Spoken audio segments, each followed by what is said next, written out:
Hello everybody, happy Friday, and we are here to ask you the question, is a pullback coming in real estate values, and should you sell your home now? Yeah, is it coming?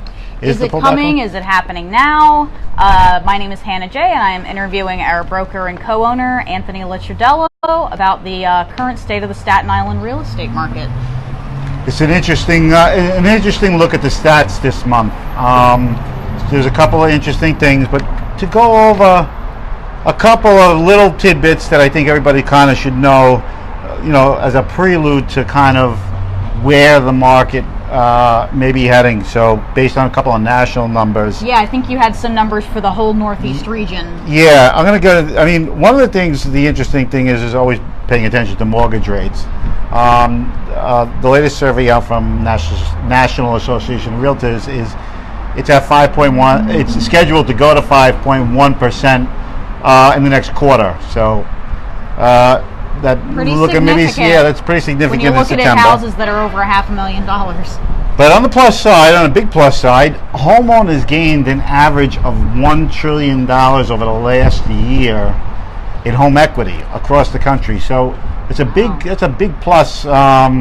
And the general health of the economy has kind of picked up in home values across the country. Collapse, yeah, the home, across the country homeowners across the country have seen quite a boom, even in markets that you wouldn't expect it to. But there's a lot of uneven gains in real estate, so that shouldn't be used as a blanket statement, because some areas are still pre the housing boom era of the 2005, 2006, 2007, just before the kind of economy tanked. Haven't really recovered.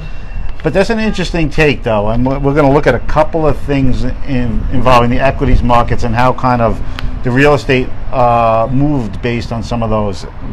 I found an interesting correlation about like historical kind of references to how the equities markets kind of play a role in like where people are actually buying houses. It's kind of matching up. One of the last numbers is regionally the index, the pending home sales index is basically at 90.6. Now across the nation it's at 108. Right. And you're saying you really want it to be above 100 in order to indicate a healthy market. The interesting thing is in the Northeast, the pending index is down to 90, 100 being optimal. Now in the New York region, just to be clear, if anybody doesn't know, the pending sales index has to deal with how many listings are on the market, and they have contracts. Pending sales, pending offers, but they haven't closed yet. Right. So the interesting thing about that is where that kind of fits into what we're kind of looking at locally. But across the nation it was at 108. But right. We're going to take you have some in-depth look at some of maybe why this is happening. Yeah, I think we're going to touch on that a little bit later, but there's some interesting stuff to do with the new tax bill and how that's affecting blue states, which are higher tax in general. Yes, it's interesting to see how that's kind of play out in the regional approach. Now, just to kind of express that the regional approach is basically the Northeast region, so places like Boston, New York City, New Jersey, Connecticut, even right up to Maine. Pennsylvania, some parts. So the pending index there is basically down a little bit. You want it to be at 100, it's at 90. But it's an interesting tape because let's take a look at the first thing, at least on from a local perspective. Basically, what the market has done over the last quarter is we're flat in home sales. Yes, it's very, very interesting. So essentially, closed sales have been flat for 4 months now. They've ranged between 318 and 338, so basically the same. Closed sales have plateaued, which is still very, very low, 338 closed sales period, whereas before the housing crash you said we were seeing 700. Yeah, I don't think it was maybe around 600, 500. Mm-hmm. Historically, though, when you see health of the market, a lot of it, some people say that it's the inventory. I think that's a little too quick to shoot the gun at that. Right, well, especially when you consider the next part of this, which is that active listings have shot up to almost 2,000 now, which is like the highest It's about 1,900 active listings in Staten Island, and that's the highest that we've had in over 2 years. So 19. So basically, a lot of more people are trying to sell their houses now than they have. And it's kind of a funny thing. Now, I want to put that into context, because obviously we don't have graphs in front of us. So basically, what you have is a flat sales line and increasing inventory. So a lot more homes that are not selling. Obviously, we have this in graph form, and you can see it on our site. Right. You have it up. You'll have it up. Post the full report on realestatesimy.net, and also we have a PDF physical copy. Yeah. So what we're going to see is basically, and to kind of express that there was it kind of moved similarly the last run up in going last year at this time, which basically sales were flat, and as inventory picked up, so did sales, which is noticeable in August and September 2017. Mm-hmm. So as inventory picked up, so it kind of correlated with the inventory. That's where I think the devil is in the details here. Mm-hmm. Is Michelle saying hello? Hi, Michelle. Hi. So basically, what we're looking at is how is this going to correlate with this cycle? Mm-hmm. Is the higher inventory rate and the flat sales going to bring prices down? Right now, that's too early to suggest, and that's why you're going to have to keep watching the market every at least this part every month. But it's interesting to see that there's a couple of things, and if you want to go over basically how many days on the market houses are remaining.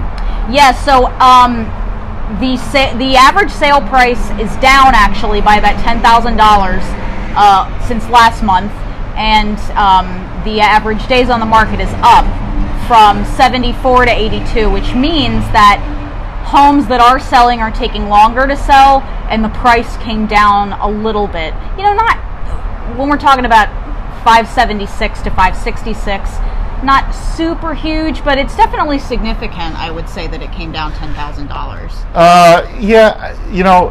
Obviously we deal with lower sample sizes, so I hate to use average sale price as being an absolute. 338 is still a very low sample size. But I had talked about this with some reasonable confidence, based on basically internally measuring people's attitude toward how the market was, based on what we actually have going on in the office. So some of the agents said that they felt like the market wasn't quite as robust as it was a year ago, and that's an interesting take, because it's a good down-to-earth feel as to actually what the sentiments are. And if you look to 1 year ago in May 2017, the average home sale price was $517.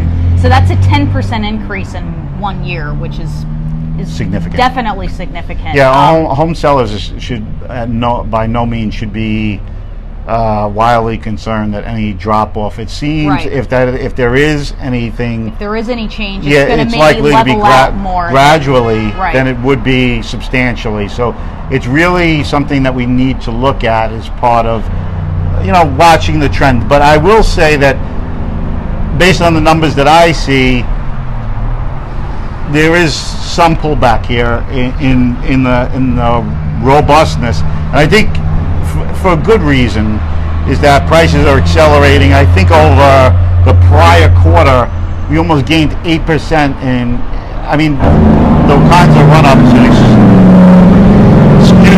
Excuse the traffic.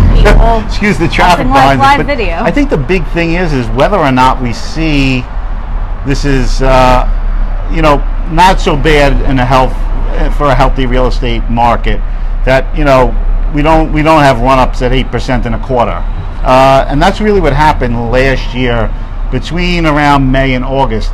It's interesting to see that there is one part of the market that I have much more concern with, and that is at the higher end of the market. Right. The $1 million plus markets, both locally and in the city, have seen some significant pullback. Right. And I don't know. It's taking them a lot longer to sell, if they sell at all. Yeah, and it's a tale of two markets.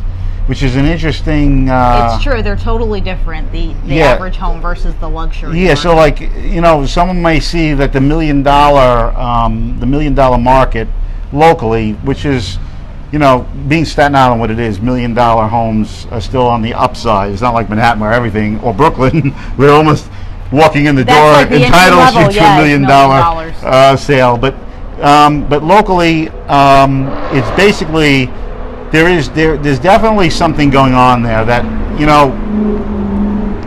I wouldn't take this if you're in the luxury end of the market and the high end, that you have to really look to your real estate person to really get you the numbers to see if you're going to actually match. You shouldn't be looking at matching the market averages as part of making a pricing decision.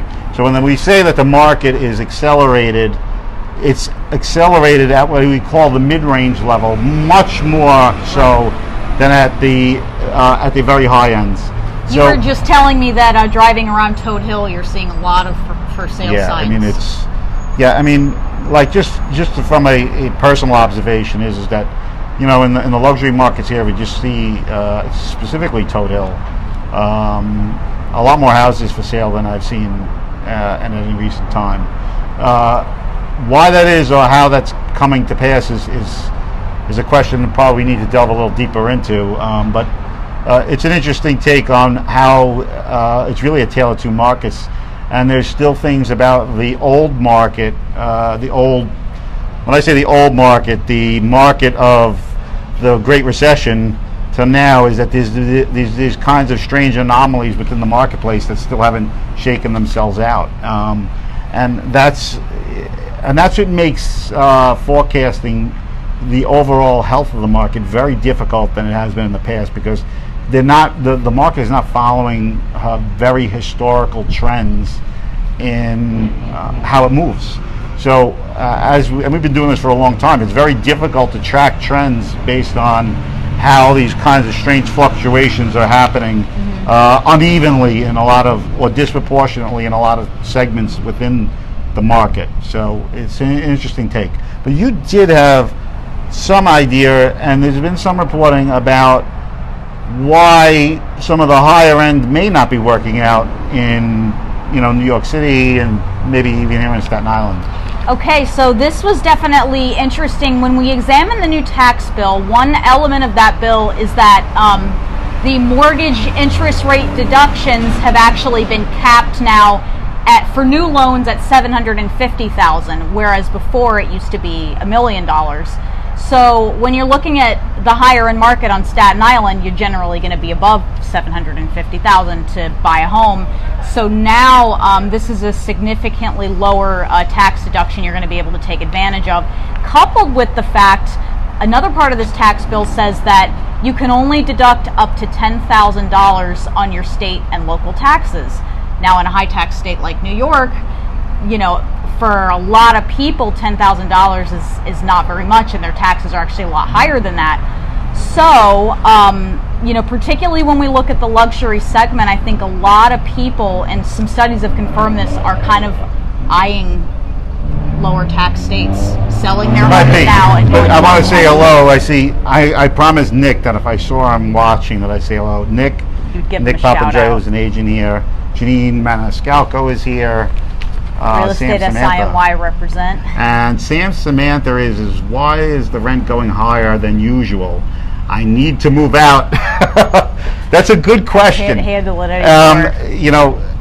We'll touch on that, Sam, and in a little bit, but I'll definitely answer that question for you. But the big thing about it is that this is the something that's very interesting to see how it plays out. And being that New York has New Jersey also being high tax, very high property tax. Yeah, and if you look at the national averages, and you say, well, why is the pending home index in the Northeast far less than the other three regions? 4 out of 4, it's the lowest. Mm-hmm. It's also the highest tax out of all the regions in the country, besides the far west, and like also, out toward the west coast. Houses tend to cost more. Yeah, in but this region. Yeah, they tend to cost more, but they are high tax states. And then where in the South, it's extremely healthy. It's the opposite. Yeah. Lower taxes and The much lower tax home states are prices. seeing the pending indexes are very high. As a matter of fact, in the Southwest, it's something like 128. You have to build some correlation into the fact that the markets, and I think it has to do with, I believe some people in the Northeast feel like some of the tax policies are overly progressive to the point where it's just really crushing them. Yeah, it's crushing.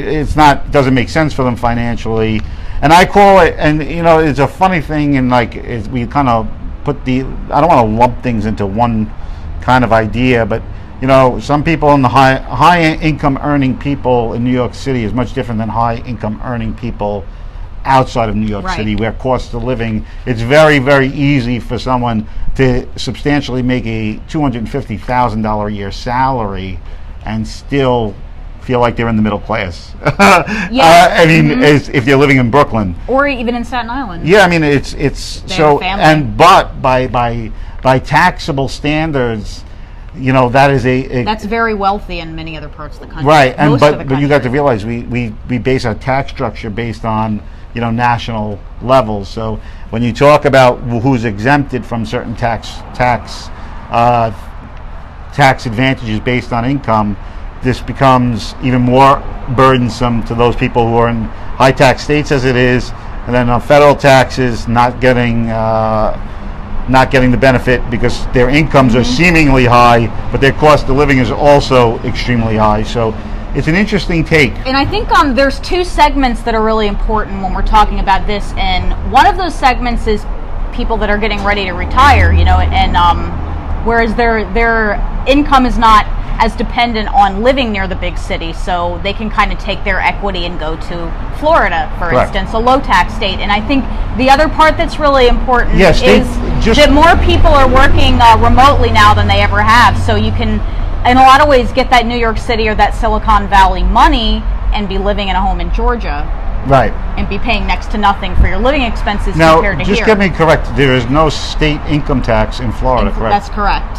So you have a lot of people here who are retirees will go down to Florida to live. Right. And then in Texas also, I believe. Texas, if you're on a pension, it's not going to get taxed on a state level in those states. But I want to touch on Samantha's question, why are rents as high as they are in Staten Island, even across the city? And it goes along the fact that the market itself, being the fact that home ownership is a challenge based on incomes that there is a pressure on the rental markets to substantially house people who can't to fill in those gaps. Right, to fill in the gap of home ownership. Who can't put down a $60,000 down payment. Right, so what you have is, Sam, you have a pressure against the inventory situation and the pricing situation that makes people flee to rental as a way of living, of course, here. And so the demand side is very high. Yeah, the demand side is as high for rentals because housing prices have increased as much as they have.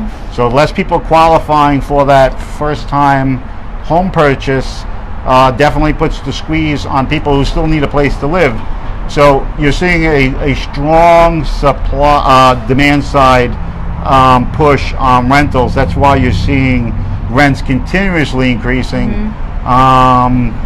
But with the inventory situation being what it is, sellers seem to be more inclined to sell than they have in the past, which may create a little bit of easing on prices. So that'll be interesting over the next couple months to see if prices will level out or if they'll slightly start to fall. I think an important takeaway here, because I posed the question, is should you sell now? It really depends on where you are in your life and what your work situation is. As we were saying, we're not going to see a huge price drop next month. It's not going to happen. Yeah, the market on fundamentals, and people say I use the word fundamentals way too much, but I have to use it a lot because I like to stay with them. But the way people qualify for mortgages are different than they were when the market tanked. Right. So the qualifications that we're talking about now and having the type of down payments that are necessary, are important. So to the stability of the market. So you're not going to see that kind of pullback that you'd expect to see in home prices, based on the fact that it's not the factors in the mortgage market are not there as they are. Although there has been some reporting that, and we have actually received flyers that some international banks are now doing no income check mortgages. That's but crazy. It's being done internationally from international banks, not United States banks. And I think we're going to talk more about that next week, is lending practices. Yeah, well, as they change, I think, some people were looking into whether the Dodd-Frank bill should have rollbacks in it, which is an interesting take. Dodd-Frank was, had much more lending requirements for the banking industry to kind of comply with consumer protection acts. And some of them have said that it's been onerous to local community banks to compete.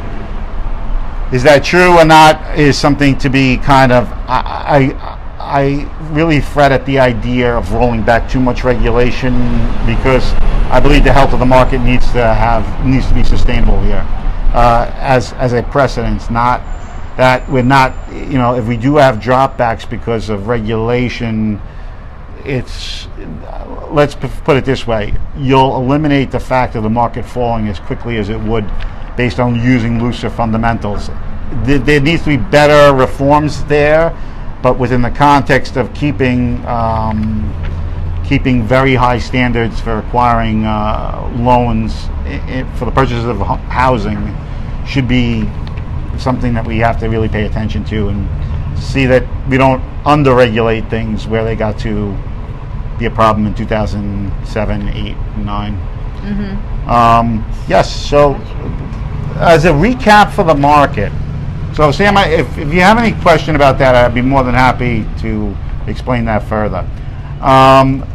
So the other thing is just to kind of recap is that home prices still, they came down $10,000 from last month.